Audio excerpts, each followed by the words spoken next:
So lung cancer is the leading cause of cancer death, followed by breast in women, prostate in men, followed by colon, followed by pancreatic.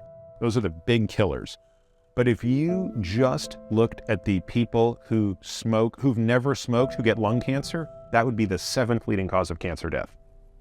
How do they get lung cancer? Nobody knows. It's also a big mystery why women are disproportionately affected, 2 to 1.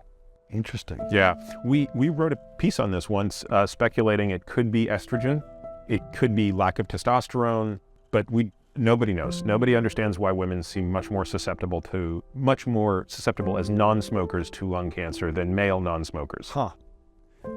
Between men and women, who attracts disease more?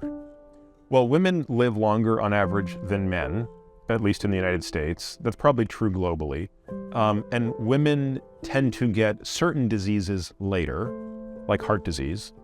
The incidence of heart disease even though women are just as likely to die of heart disease, they die later of heart disease. Certain diseases favor men and certain diseases favor women. So for example, lung cancer in a non-smoker, disproportionately women. Alzheimer's disease, disproportionately women, 2 to 1.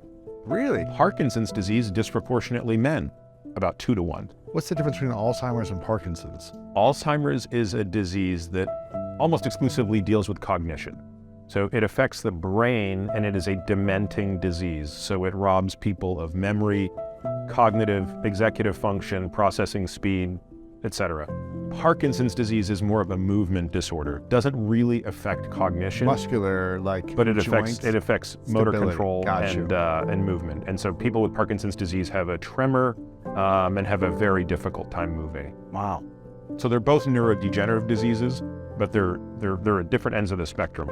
But the Parkinson's, it'll affect your body, but you should be sharp still. Most patients with Parkinson's disease still have their cognitive faculties, right?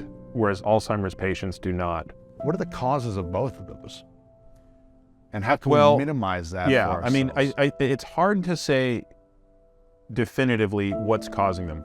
We know more about Alzheimer's disease than Parkinson's disease. So we know, for example, that of all the people with Alzheimer's disease, 1% of them have it because of genes that are programming them to get it. So this is very tragic, but there are a handful of genes, 3 in particular, that make up the majority of these patients who are almost destined to get Alzheimer's disease, and tragically to get it at a very young age. Oh, it's sad. These are people that are getting it in their 50s. Oh. So fortunately, that's rare. Again, it's only 1% of cases, but it's 1% too much. And we really don't have any options for these patients.